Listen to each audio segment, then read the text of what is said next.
Here it is, Monday morning, first day of the week, sun shining, and I'm feeling good. Well, pretty good anyway. I don't look so good. I just got up, 8 o'clock, ran to the bathroom, took care of the needs there, and then straight to the kitchen, filled me up a glass of grape juice. Pretty good stuff in the morning if you're not a coffee drinker. Never been a coffee drinker in my life. Certain things that the average person does, I don't do. Well, I guess that comes with being the seventh daughter. What do you expect? Yep. So anyway, let's see. How did I want to get started? I'll have a drink of my juice first.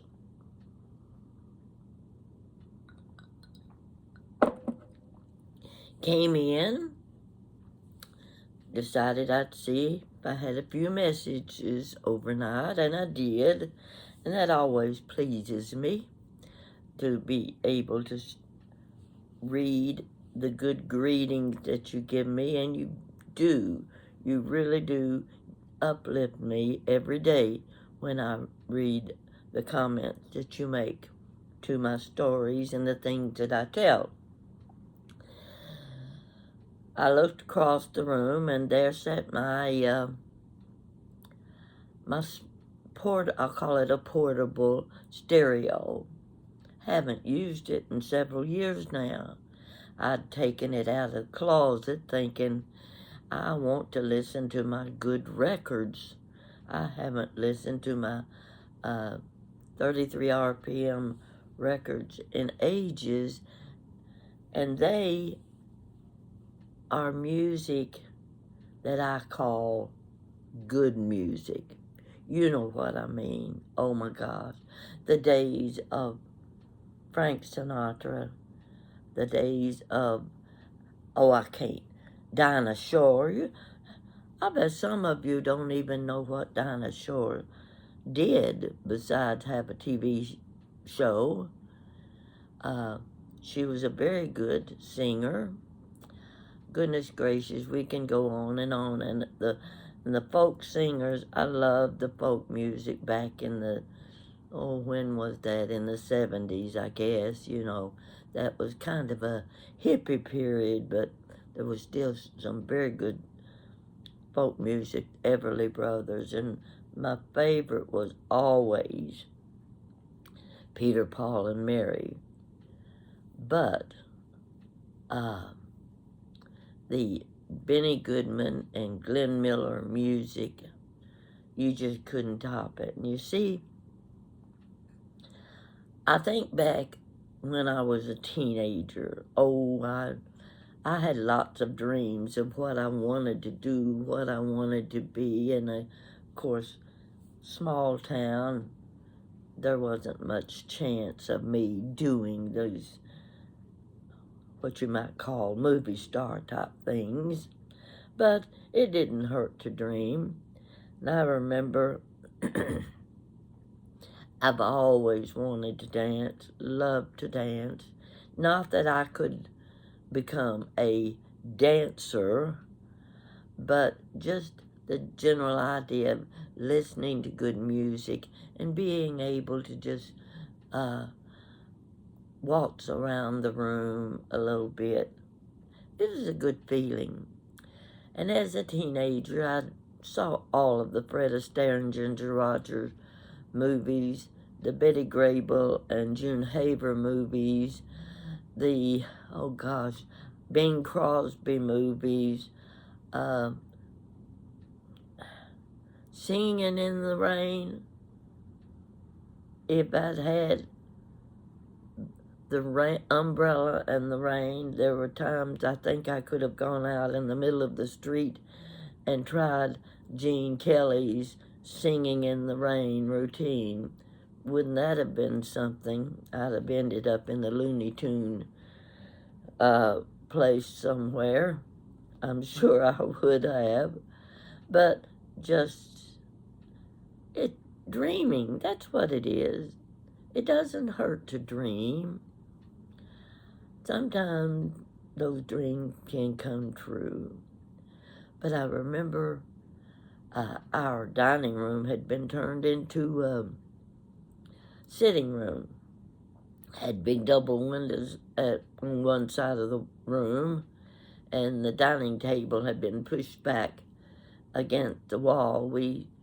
At that point, we didn't have a piano anymore. Mama got rid of the big upright piano, and she bought a little spinet piano, which went in the living room.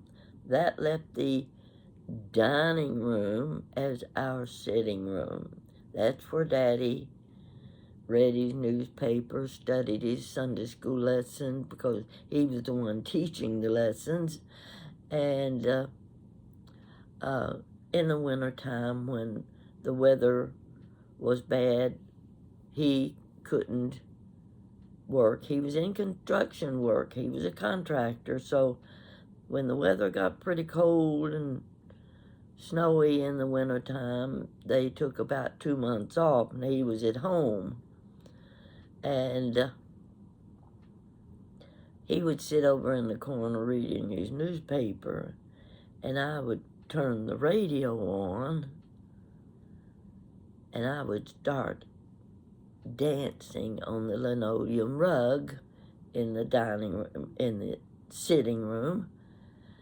And of course, dancing to the very religious and playing cards was considered sinful to a lot of people, but not at my house. No, we loved. Those were the things you had to do in the winter for pastime. Goodness gracious, you couldn't get out and play in the snow all the time. So I would turn the radio on, and there was always a station of good popular music, and I would dance. Oh, I thought I could dance. The waltz type thing, a little bit of polka, jitterbug. Nothing more fun than a good jitterbug. Now, I couldn't do the kind of jitterbug you've seen in the movies, where they throw them over the shoulders and down between the legs and up and around and about, but I had a pretty good dance step. And I know I'd get in the dining room, and there I was. Had the full center of the room that I could dance in. And I would notice my dad reading his newspaper, and I could see this much of his head peeking over the top of the newspaper, watching me dance. He never said a word. He pretended he was reading his newspaper, but I could see the smile in his eyes when he was watching me. It was, well, it's something you can't describe when your daddy's watching you dance, and you're really not supposed to be dancing. But he was enjoying it, and I knew it. And so, anyway, I also had a girlfriend. She was about a head taller than I was. She had music in her. Oh, she could sing. She came from a musical family. And she also had the knack for dancing. And she and I would, when she'd come to my house, we'd go in the sitting room, and she would teach me to jitterbug. That's how I learned, was from my girlfriend, because she knew how. Dancing wasn't a big thing around town. There was no place to go to do anything like that. And the kids, the high school kids, oh, they just did that little smoochy cozy dancing, you know, the boyfriends and girlfriends. I never had the boyfriend, but I danced with my girlfriends, so we would make a fun game of it. And Mama didn't mind us playing around in the sitting room. At least we weren't in trouble somewhere or having to worry about where we were. As you can tell, I sound so froggy, and of course that's how most of us sound when we first get up in the morning. And you can see I'm wearing my pretty aqua blue robe, and I wear my glasses so I don't have to put makeup on and try to fool you into thinking I've got beautiful eyes. I just wear my glitzy glasses, and they just happen to be on the table. So I said, oh, they'll go with my robe, and the hair, you know, it'll work. I just don't always want to go in the bathroom and put on makeup and have to fix my hair and change to a decent looking clean top. When the mood strikes and you start thinking about something to talk about, it takes too much time to get yourself ready.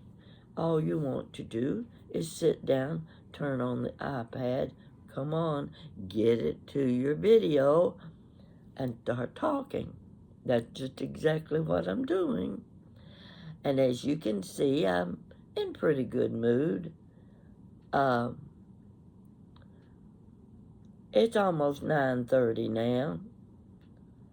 I don't have anything better to do today, except I need to get in the kitchen and do a little straightening up in there. But I thought, oh, I've got to get those big albums out there up on the top shelf. Why is everything on the top shelf when you want it and you can't reach it? And at my age, I've been born, stay off the step stool. You got no business climbing up on a step stool. And I'm learning that's true. Yeah, I've had a bad experience to teach me that. It just takes one time to learn. Stay off the step stool. Let somebody else do that for you. But I've got a stack about a foot high of record albums. I've got to figure out how to use that stereo again. It had the tape players and things in it. I think Jan gave it to me for probably Christmas one year, a long time ago. And I need to start using it, listening to the music. And the advantage I have, since I don't hear good anyway, I like my music loud. And you know how neighbors can be about having to listen to someone else's music. My walls are soundproof. Yeah, that's the advantage I have. My neighbors can't hear my music when I play it. So I'm looking at my stereos. I set it on a chair over in the corner. So I've got to find a place to plug it in. Why do you have to have so many wires and plugs for things like that? Because little old ladies like me can't figure them out. And I usually have to call Jan or somebody in, can you show me how to use this? Well, I'm going to figure it out, because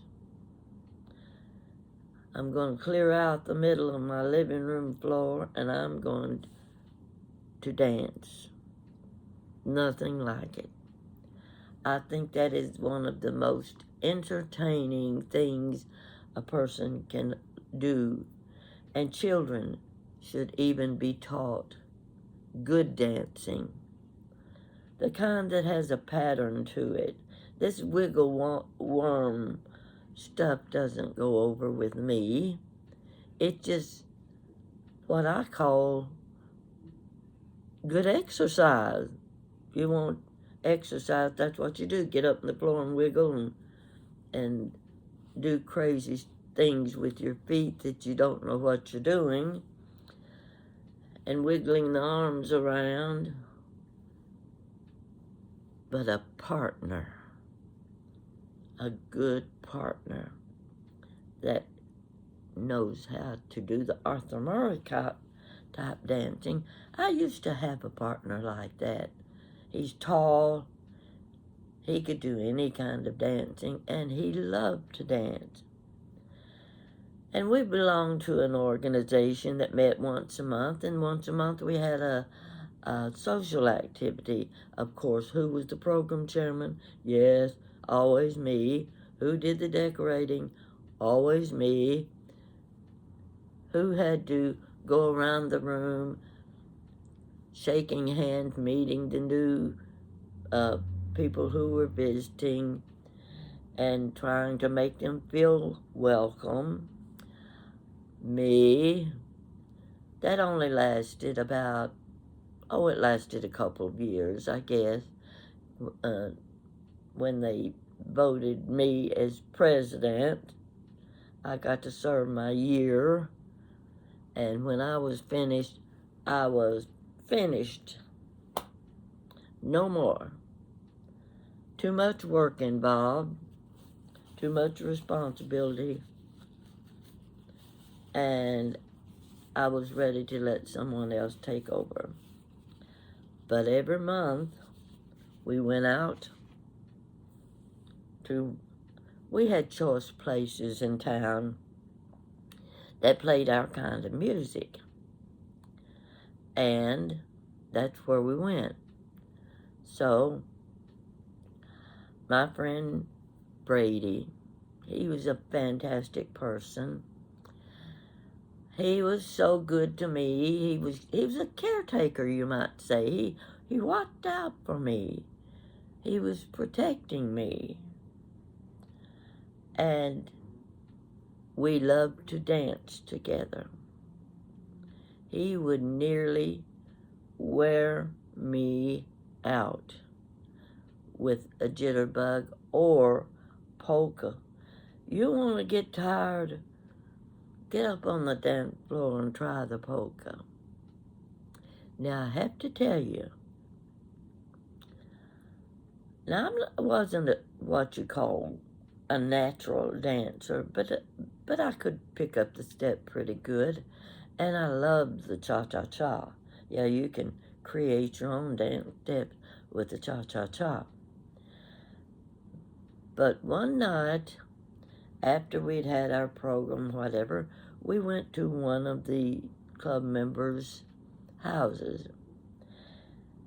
And at that time, we had hired a member of the Arthur Murray Dance Studio to come and teach a group of us how to dance. And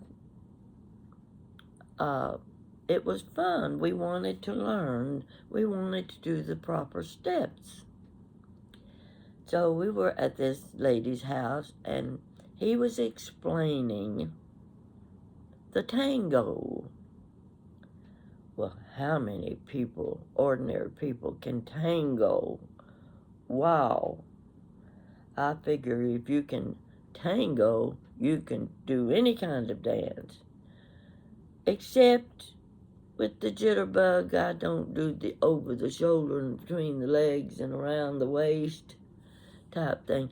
No. That doesn't come into our style of dancing.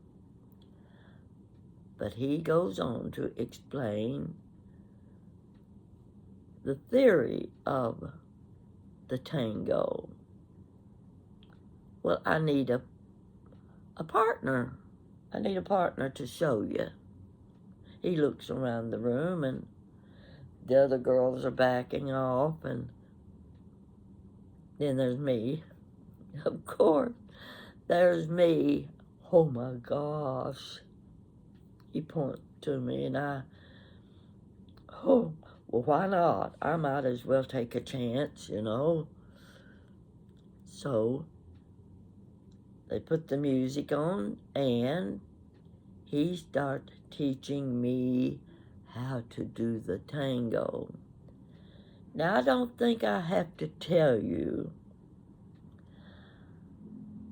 there's something about the tango that is kind of, I don't know how to describe it, but it's very cozy. It's very close-knit. Well, let's just say it's just kind of like you're rubbing bodies together. Yeah, I don't know any other way to describe the tango, because you've seen it yourself. You say, whoa, that's getting pretty cozy there. And that's exactly what he was doing. But he was explaining why the dance was done that way. And folks, I'm telling you, my one and only time to do the tango was unforgettable. It was exciting. I never thought I could do it, but I did. And it's one of those little things in life that's a highlight. It's a highlight. Something, gee, I did the tango. Yes, I did. So how I got onto that subject, I don't know. I think I read something in one of the comments. I'll have to go back and see what it was that clicked my memory and said, talk about dancing. That's still something, no matter what age we are, you can enjoy it. Now, we've all watched Dancing with the Stars. It was very enjoyable when it first came on. Of course, you had celebrities. There were always celebrities involved in the dance routine and the contest. And I enjoyed watching Dancing with the Stars. But the last few years, it's gone downhill. It's not the same judges.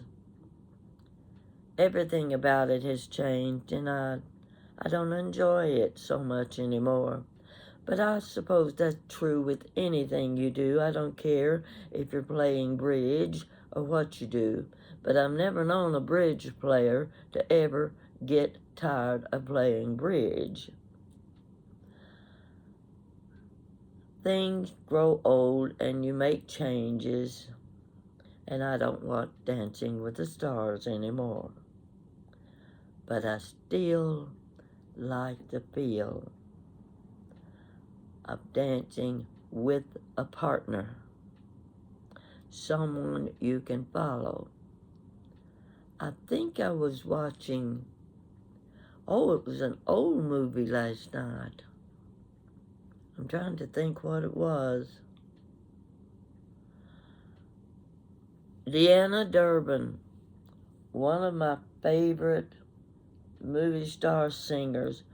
Oh, that child. She was just a child when she was singing in the movies, and I thought I loved her. And there I was, sitting, watching Bob Cummins, Deanna Durbin, the mind goes blank, but you'd recognize the names of the other stars in the movie, and Deanna Durbin was singing, and they were on the dance floor dancing to the good music, and I thought, oh my gosh, If only I could do that again. I can't think of anything more entertaining, not to other people, for yourself, than a simple little waltz or just a little movement with the jitterbug. That rhythm that's there makes you feel so good. Some of you may appreciate what I'm talking about, others may not care. That's fine, but I have to tell the story, the things I know. Kind of hard to talk about things you don't know. I try now and then, but it doesn't work. So I guess I'll stick to the things I do know. Now, I make little notes. See these little pieces of paper? I put little notes on them because I'm so forgetful. And this was one I was going to talk about. Let's see what it says. Can't even read my own writing. Oh, just to remind myself of what I want to talk about, this says, what vegetable do you serve with meatloaf?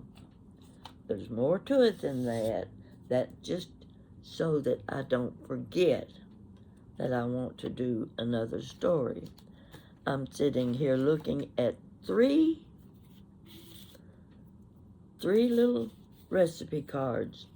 They're all three. Where's the other one? Well, I had three of them here somewhere. They're all three about how to make pound cake. One of these days I'm going to give it a try.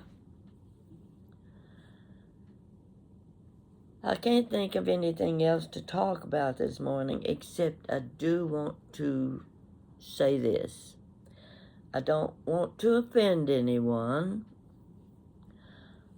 but occasionally you ask me questions about my children and my grandchildren. You ask me about my marriage.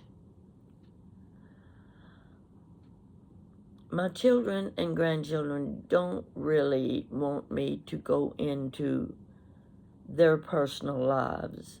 And that's what it would be if I start telling you various things. Now, there's some stories, and you've already heard them, where I include my children, things that a specific occasion or something like that. But our daily lives, our personal lives, need to be kept personal. And I appreciate you asking and wanting to know things, but I cannot tell you the personal lives of my children and grandchildren.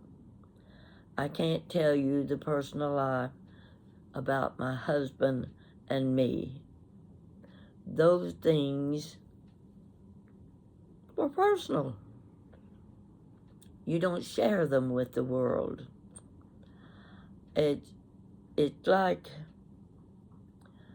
I feel like it's like Joan Crawford's Mama Dearest, when she died and her daughter revealed all of the secrets of Joan Crawford. I never approved of that. I never approved of a movie being made about someone and their personal life. So please understand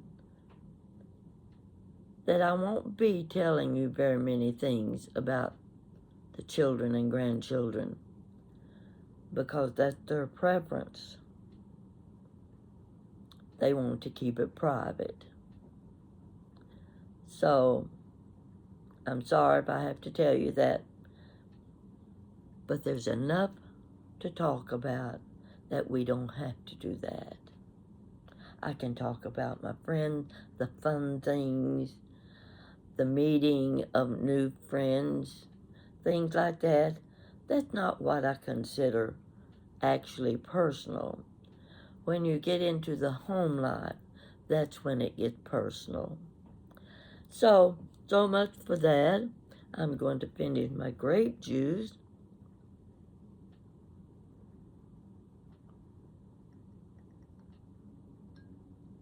It's good. You might want to quit drinking coffee and start drinking grape juice.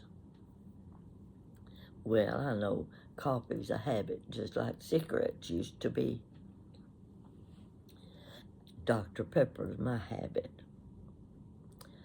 And it didn't kill my mother, and I don't figure it's going to kill me. So, I guess it's time to go in and put my clothes on. And I've got a few things I need to do in the kitchen. I've got stuff in the refrigerator. I'm going to tell you this. Maybe I shouldn't tell it. I decided to make a batch of meatballs. Big pot of meatballs. And when in my recipe, it calls for grape jelly. I had a big jar of grape jelly that I add to the chili sauce and what have you. So I was making these, and I had told a friend, I'm going to give you part of the meatballs. You can just sit and watch TV, and with toothpick, you can just sit and eat meatballs. That's how I do it. I don't do the kind that's for dinner, where you've got the meatballs on top of the pasta and what have you. These are just party meatballs. Okay, I prepared the meatballs. I was trying to find containers to put them in. And when I'm sharing them with someone else, I like to use containers they don't have to return. Well, this large Welch's grape jelly was just the perfect size for these small meatballs. I could get about 2 dozen meatballs in that jar. And I added a little bit of the sauce to keep them moist. Well, I had a second jar of grape jelly that had grape jelly in it. It was half full of grape jelly in the refrigerator. I packaged up the food items that I was giving to my friend, and I reached in the refrigerator, grabbed the Welch's grape jelly jar full of meatballs, I thought,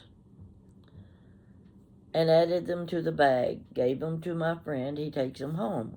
He sent me a message and wanted to know something about the jar of meatballs. He couldn't find them. It just, what's he supposed to do with that jelly? The next day, I go into the refrigerator and I look, and there sits the second grape jelly jar. And guess what? It was the meatballs. I had given my friend a jar of jelly, and he couldn't figure out where the meatballs were. They were still in my refrigerator. You want to feel like an idiot, something like that will do it, but at least he has a sense of humor. And I said, I've still got the meatballs. Throw away the jar of jelly. So We do crazy things like that sometimes, but they can be overlooked if you just make a joke out of it. And just about anything I do can be turned into a joke. That's one of the things about old age. They overlook you when you do those things. That's just getting old. Well, that's my excuse today. I'm getting old. So the next time I make meatballs, I'm going to look twice at the container that they're in before I start giving them to a neighbor. Maybe you do the same things. I sure hope so. I don't want to be the only one out there that's going blah, blah, blah, blah, blah. Yeah, we all do silly things, don't we? So I'm going to cut this little video off and see if I can't do something useful today. What a story this is. I'm going to find a plug along the wall somewhere that's not in use. I'm going to plug in my little stereo, and somehow I'm going to get some of those record albums off that top shelf, and I'm going to be playing good music today. Ray Conniff, Jerry Vale. Oh, I can go on and on. Good music, folks. I think it's the kind of music most of you have been used to in your younger days, and you'll appreciate it. And once I can get that stereo working, I may play a little music in the background when I'm talking to you, so that if you get tired of listening to me talk, you can listen to the music in the background. Sounds good, doesn't it? You have a good day today. And those of you who are in Canada, I feel sorry for you, still having to put up with the snow. And the blossoms here are gorgeous. I definitely have to get out with my camera. I've got to take some pictures. I'm going to put a special effort into that, because when I was out the other day, the daffodils were so thick and so pretty, I just couldn't believe it. And the pear trees are just, well, it's like they're covered with snow.